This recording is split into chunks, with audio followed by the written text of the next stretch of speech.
கிறிஸ்துவின் சபையார் வழங்கும் கிறிஸ்துவின் வசனம் நிகழ்ச்சியை கேட்க உங்கள் யாவரையும் அன்புடன் அழைக்கிறோம். கிறிஸ்துவின் வசனம், இது கிறிஸ்தவர் கீதம். பரிசுத்த வேதம் பறைசாற்றும் வசனம், கிறிஸ்துவின் வசனம், இது கிறிஸ்தவர் கீதம். கிறிஸ்துவின் சபையார் வாழ்த்தி வழங்கும் கிறிஸ்துவின் வசனம், இது கிறிஸ்தவர் கீதம். கிறிஸ்துவின் வசனம், கிறிஸ்துவின் வசனம். வேதாகம குடும்ப நேரத்திற்கு உங்களை வரவேற்கின்றோம். Welcome to the Bible family R.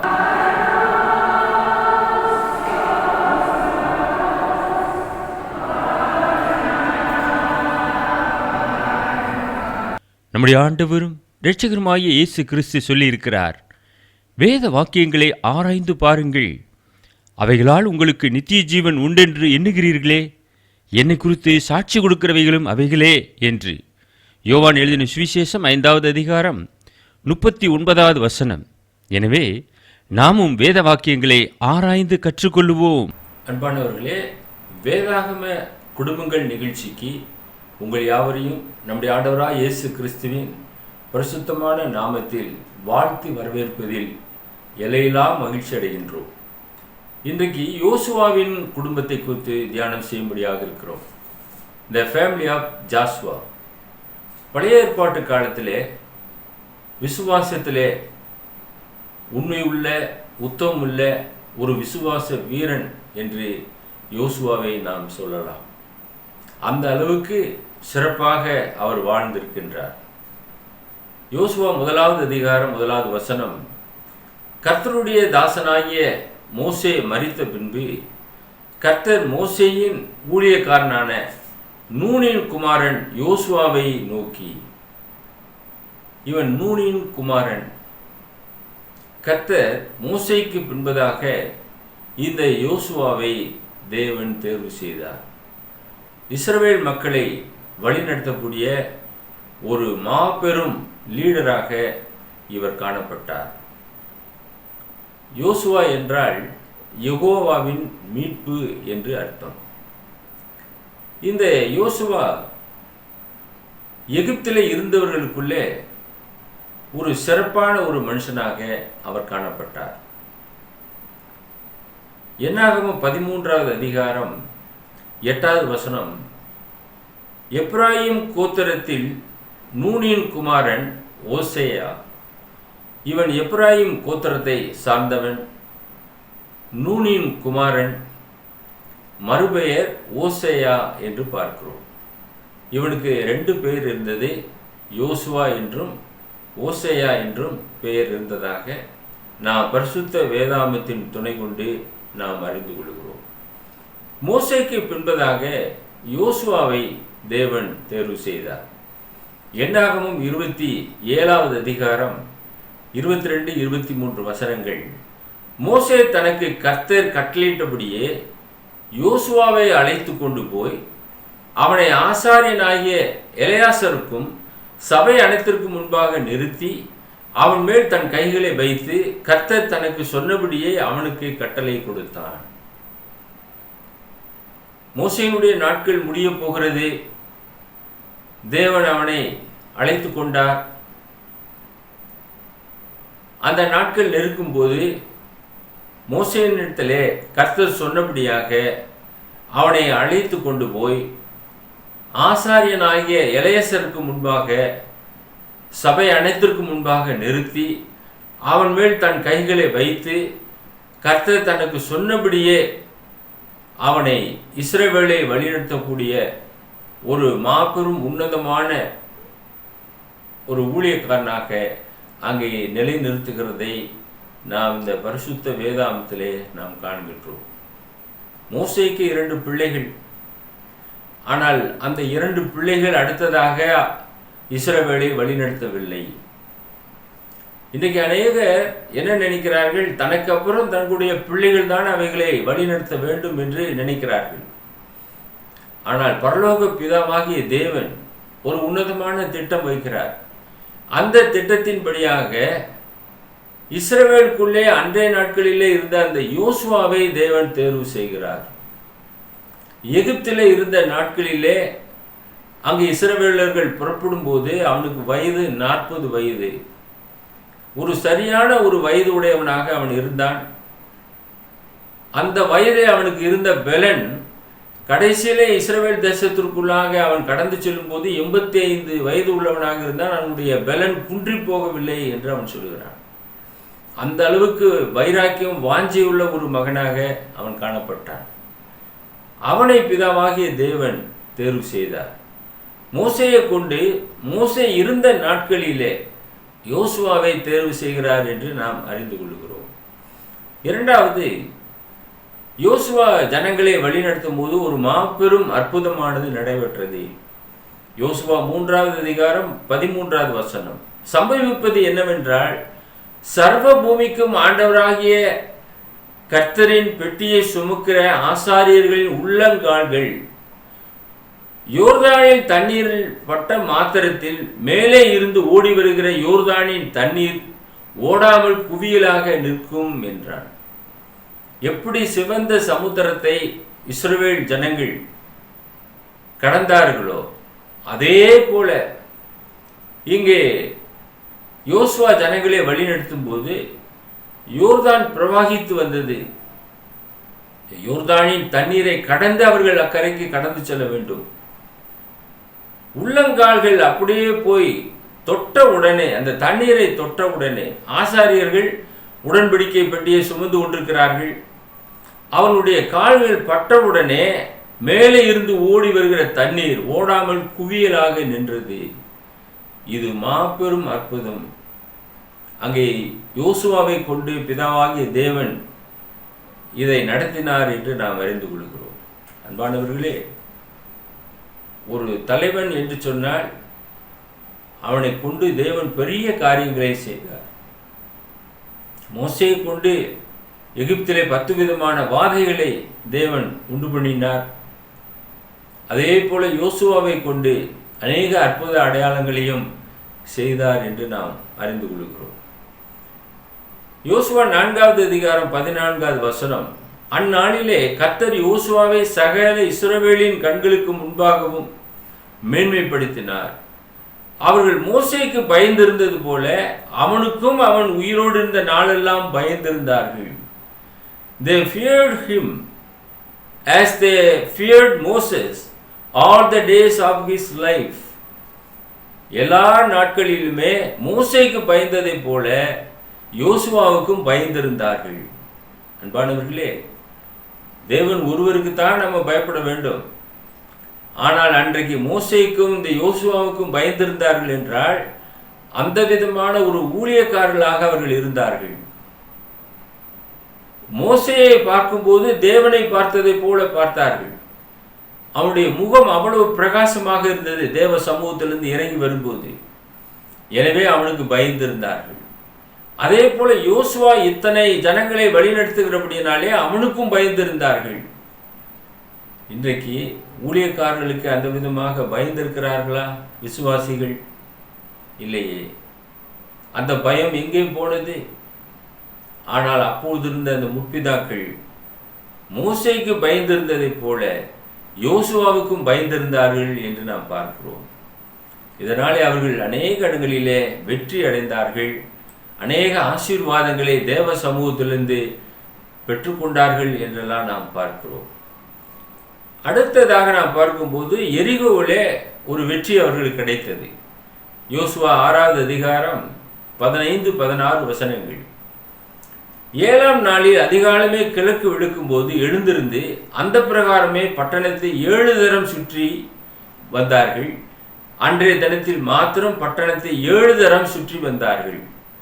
7ஆம் தரம் ஆசாரியர் எக்காலம் ஊதுகையில் யோசுவா ஜனங்களை நோக்கி, ஆர்ப்பரியுங்கள், பட்டணத்தை கர்த்தர் உங்களுக்கு ஒப்பு கொடுத்தார் என்றார்.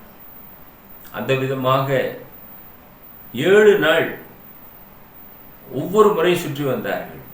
7வது நாளிலே எரிகோ பட்டணத்தை 7 முறை சுற்றி வந்தார்கள். ஒரு முறை சுற்றி வந்தவுடனே வெற்றி அடையவில்லை.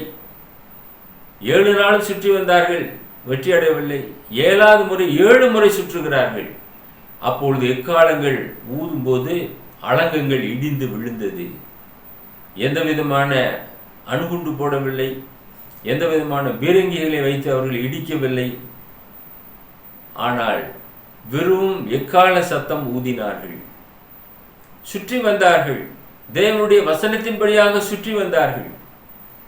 உன் கால் மிதிக்கும் தேசத்தெல்லாம் கர்த்தர் உனக்கு சுதந்திரமாக கொடுப்பார் என்ற வார்த்தையின்படியாக அந்த சுற்றி வந்து அந்த தேசத்தை பிடித்தார்கள். எரிகோ பட்டணத்தை பிடித்தார்கள் என்று நாம் பார்க்கிறோம். அன்பான சகோதரனே, கர்த்தருடைய ஊழியக்காரனே, நீ கர்த்தருடைய நாமத்து நிமித்தமாக ஆபிரகாமை போல தேவன் காண்பிக்கக்கூடிய இடத்திற்கு நீ கடந்து செல்வாய் என்றால் அந்த இடத்தை தேவன் உனக்கு கொடுப்பார். நீ கால் மிதிக்கக்கூடிய அந்த இடத்தை கர்த்தர் உனக்கு கொடுப்பார்.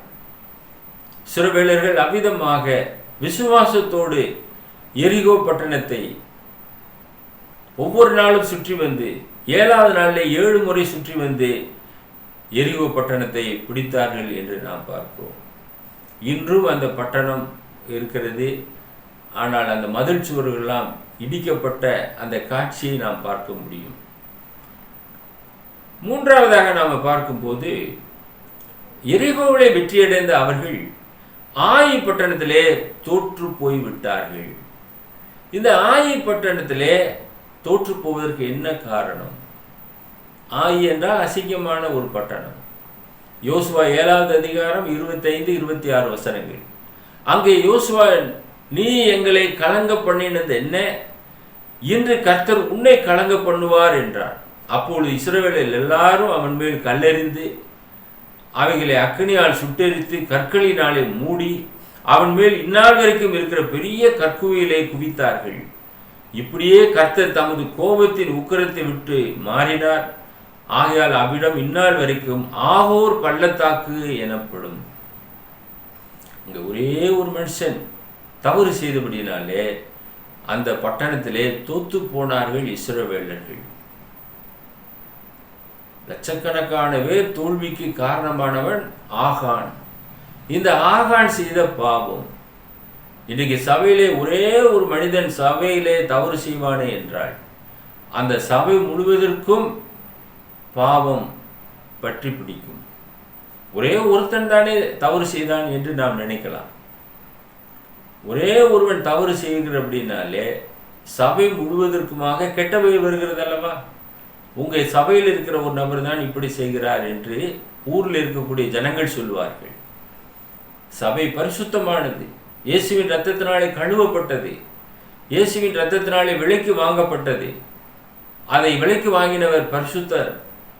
நீங்களும் நானும் அதிலே பரிசுத்தவான்களாக தொடர்ந்து நாம் நம்மை பாதுகாத்துக் கொள்ள வேண்டியது அவசியமாக இருக்கிறது. ஆகானை போல பாவிகள் அங்கே காணப்படக்கூடாது. முழு சபைக்குமே கெட்ட பெயர் வரும். எனவே அதை அப்புறப்படுத்த வேண்டும். இந்த ஆகானை கண்டுபிடிக்க வேண்டும். யோசுவா கண்டுபிடித்தார். அவருடைய பாவத்தை அங்கிருந்து அழித்து போடுகிறார் என்று பார்க்கிறோம். அதுதான் ஆகோர் பள்ளத்தாக்கு என்று சொல்லப்பட்டது. அன்பானவர்களே, பழைய ஏற்பாட்டினுடைய காரியங்கள் எல்லாமே நிழலாக இருக்கிறது. நாம் நிஜத்திலே வாழ்ந்து கொண்டிருக்கிறோம். அவைகள் எல்லாமே நமக்கு போதனைகளாக இருக்கிறது. முற்பிதாக்கள் எப்படி வாழ்ந்தார்கள் என்ற காரியங்களை குறித்து நாம் தியானம் செய்து கொண்டு வருகிறோம். ஒவ்வொரு குடும்பமாக நாம் தியானம் செய்து கொண்டு வருகிறோம். பரிசுத்த வேதாகமும் அநேக குடும்பங்களை பற்றி சொல்லுகிறது. அவர்கள் எப்படி வாழ்ந்தார்கள், எப்படி கர்த்தருக்கு சாட்சி உள்ளவர்களாக ஜீவனம் பண்ணினார்கள். அவர்களுடைய தவறு நம்முடைய ரட்சிப்புக்கு ஏற்றதாக இருக்கிறது. ஆகையினாலே அவைகளை நாம் உற்று நோக்க வேண்டியது அவசியமாக இருக்கிறது. யோசுவாவின் சொல் கேட்டு சூரியன் சந்திரன் அப்படியே தீவிரிக்காமல் நின்றது என்று பரிசுத்த வேதம் சொல்லுகிறது. யோசுவா 10வது அதிகாரம் 12 முதல் 14 வசனங்கள். கர்த்தர் எமோரியரை இஸ்ரவேல் புத்திரருக்கு முன்பாக ஒப்பு கொடுக்கிற அந்நாளிலே யோசுவா கர்த்தரை நோக்கி பேசி, பின்பு இஸ்ரவேலின் கண்களுக்கு முன்பாக சூரியனே நீ கிபியோன் மேலும், சந்திரனே நீ ஆயலோன் பள்ளத்தாக்கின் மேலும் தரித்து நில்லுங்கள் என்றான். அப்பொழுது ஜனங்கள் தங்கள் சத்துருக்களுக்கு நீதியை சரிக்கட்டும் மட்டும் சூரியன் தரித்தது, சந்திரனும் நின்றது. இது யாசேரின் புத்தகத்தில் எழுதியிருக்கவில்லையா? அப்படியே சூரியன் அஸ்தமிக்க தீவிரிக்காமல் ஏறக்குறைய ஒரு பகல் முழுவதும் நடுவானத்தில் நின்றது. இப்படி கர்த்தர் ஒரு மனிதனுடைய சொல் கேட்டு அந்நாளை ஒத்த நாள் அதற்கு முன்னும் இல்லை அதற்கு பின்னும் இல்லை. கர்த்தர் இஸ்ரவேலுக்காக யுத்தம் பண்ணினார். சூரிய சந்திரரே கர்த்தரை துதியுங்கள் என்று சங்கீதத்திலே நாம் வாசிக்கிறோம். அவைகளெல்லாம் கர்த்தருடைய கரத்தின் கிரியைகளாக இருக்கிறது. அவைகளை கர்த்தர் உண்டு பண்ணினார். எனவே அவர் சொல்ல ஆகும், அவர் கட்டளையிட நிற்கும். இந்த யோசுவா அவைகளை அப்படியே விசுவாசத்திலே நிறுத்தினார் என்று பார்க்கிறோம். சூரியனே அப்படியே நில், சந்திரனே அப்படியே நில். அவனுடைய சொல் கேட்டு அந்த நாளை ஒத்த நாள் அதற்கு முன்னும் இல்லை அதற்கு பின்னும் இல்லை, அப்படியே நின்றது, நடுவானிலே நின்றது. ஒரு பகல் முழுவதும் நடுவானத்தில் நின்றது என பரிசுத்த வேதம் சொல்லுகிறது. ஒரு சாதாரண ஒரு மனுஷனுடைய சொல் கேட்டு அது கீழ்ப்படிந்ததாம். அப்படி என்றால் அந்த சாதாரண மனுஷன், அந்த யோசுவா, அவன் எப்பேற்பட்ட விசுவாசம் உள்ளவன்! அவனுடைய விசுவாசம் எப்படிப்பட்டது! எகிப்திலிருந்து புறப்பட்டதிலே 6 லட்சம் பேருக்குள்ளாக இந்த யோசுவா காலேபுக்கு இருந்த விசுவாசம் அந்த 6 லட்சம் பேருக்கு இல்லை. இந்த 2 பேருக்கு தான் அந்த விசுவாசம் இருந்தது. ஆகையினாலே இஸ்ரவேல் தேசத்தை இந்த 2 பேர் தான் சுதந்திரித்தார்கள். மற்றவர்கள் எல்லாம் வனாந்தரத்திலே மாண்டு போனார்கள். ஏன்? அவிசுவாசத்தினாலே மாண்டு போனார்கள். மற்றபடி அவர்களுடைய பிள்ளைகள் எல்லாம் பிரவேசித்தார்கள். அன்பான சகோதரனே, சகோதரியே, இன்றைக்கும் அந்த விதமான அழைப்பு நமக்கு வந்திருக்கிறது. நித்திய ஜீவனுக்கு நம்முடைய ஆண்டவராக இயேசு கிறிஸ்து நம்மை அழைக்கிறார். நான் உங்களுக்கு நித்திய ஜீவனை கொடுப்பேன் என்று சொல்லியிருக்கிறார். அந்த நித்திய ஜீவனை பெற்றுக்கொள்ளத்தக்கதாக இந்த யோசுவாவை போல திடகாத்திரம் உள்ளவளாக, நம்பிக்கை உள்ளவளாக நாம் கர்த்தருடைய சமூகத்திலே நிலைத்திருப்போம் என்றால் நிலையான ஆசீர்வாதத்தை நாம் பெற்றுக்கொள்வோம். உபாகமம் 1வது அதிகாரம் 35 38 வசனங்கள். உங்கள் பிதாக்களுக்கு கொடுப்பேன் என்று நான் ஆணையிட்ட அந்த நல்ல தேசத்தை இந்த பொல்லாத சந்ததியாராகிய மனிதரில் ஒருவரும் காண்பதில்லை என்றும், எப்புனேயின் குமாரனாகிய காலேபு மாத்திரம் அதை காண்பான். அவன் கர்த்தரை உத்தமமாய் பின்பற்றினபடியால் நான் அவன் மிதித்து வந்த தேசத்தை அவனுக்கும் அவன் பிள்ளைகளுக்கும் கொடுப்பேன் என்று ஆணையிட்டார். அன்றியும் உங்கள் நிமித்தம் கர்த்தர் என்மேலும் கோபம் கொண்டு நீயும் அதில் பிரவேசிப்பதில்லை. உனக்கு முன்பாக நிற்கிற நூனின் குமாரனாகிய யோசுவா அதில் பிரவேசிப்பான். அவனை திடப்படுத்தி அவனே அதை இஸ்ரவேலுக்கு சுதந்திரமாக பங்கிடுவான். கர்த்தர் மோசேயோடு கூட இவைகளை பேசினார். அன்பானவர்களே, யோசுவா காலேப் மாத்திரம் அங்கே இஸ்ரவேல் தேசத்துக்குள்ளாக பிரவேசித்தார்கள். இஸ்ரவேல் தேசத்தை பங்கிடுகிறவன் யோசுவா என்று பார்க்கிறோம். அவனே அதை இஸ்ரவேலுக்கு சுதந்திரமாக பங்கிடுவான். அவன் கால் மிதித்து வந்த தேசத்தை தேவன் அவனுக்கு கொடுத்தார். அநேக துர்ச்செய்தி சொன்னார்கள். ஆனால் அந்த யோசுவா காலேப்பு வேவு பார்க்க கடந்து சென்றிருக்கும் போது திரும்பி வந்து நற்செய்தியை கொடுத்தார்கள். நாம் எளிதாய் அவைகளை ஜெயித்து விடலாம் என்று சொன்னார்கள். அன்பானவர்களே, நம்முடைய வாயின் வார்த்தைகளை குறித்து நாம் எச்சரிக்கையாக இருக்க வேண்டும். எரிகோ பட்டணத்தை எப்படி விசுவாசத்தில் வெற்றி கொண்டார்களோ அதே போல வாயின் வார்த்தைகளாலே நாம் வெற்றி கொள்ள முடியும். நலமான காரியங்களை நாம் பேசுவோம் என்றால் நலமான காரியங்களை நாம் பெற்றுக்கொள்வோம். அந்த விதமாக இவர்கள் பெற்றுக்கொண்டார்கள். 4வதாக நாம் பார்க்கும்போது யோசுவாவின் குடும்பம் எப்படி இருந்தது?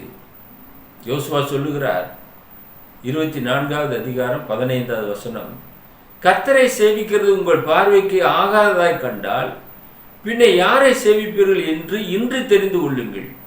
நதிக்கு அப்புறத்தில் உங்கள் பிதாக்கள் சேவித்த தேவர்களை சேவிப்பீர்களோ? நீங்கள் வாசம் பண்ணுகிற தேசத்து குடிகளாகிய எமோரியரின் தேவர்களை சேவிப்பீர்களோ? நானும் என் வீட்டாருமோ வென்றால் கர்த்தரையே சேவிப்போம் என்றார். As for me and my house, we will serve the Lord. நானும் என் வீட்டாரும் கர்த்தரையே சேவிப்போம். அவனுடைய அந்த உறுதியை பாருங்கள்.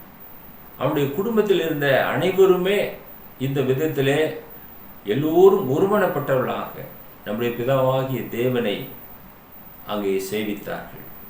நீங்கள் யாரை சேவித்துக் கொண்டிருக்கிறீர்கள்? அன்றைக்கு இஸ்ரவேலர்கள் நதிக்கு அப்புறத்தில் இருக்கிறதான அந்த தேவர்களை சேவிக்க ஆரம்பித்தார்கள். எனவே அவன் சொல்லுகிறான், நானும் என் வீட்டாருமோ வென்றால் கர்த்தரையே சேவிப்போம். அவனுடைய ஒரு உறுதி பாருங்க. இவ்வளவு நாட்களுக்கு அப்புறமாக அவன் கர்த்தரை விட்டுவிடாது பற்றி கொண்டவனாக இருந்தான்.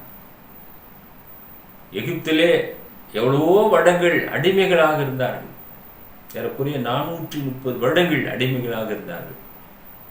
நம்முடைய பிதாவாகிய தேவன் அவர்களை அங்கிருந்து விடுதலை செய்தார் மோசையை கொண்டு. ஆபிரகாமுக்கு வாக்குத்தத்தம் பண்ணின அந்த தேசத்தை அவர்களுக்கு கொடுத்தார். ஆனால் அங்கே எத்தனை பேர் உண்மையாக இருந்தார்கள்?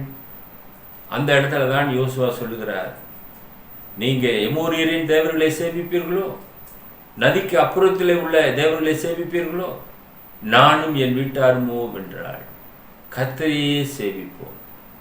அன்பான குடும்பத்தாரே, நீங்களும் உங்களுடைய குடும்பமும் கர்த்தரையே சேவியுங்கள்.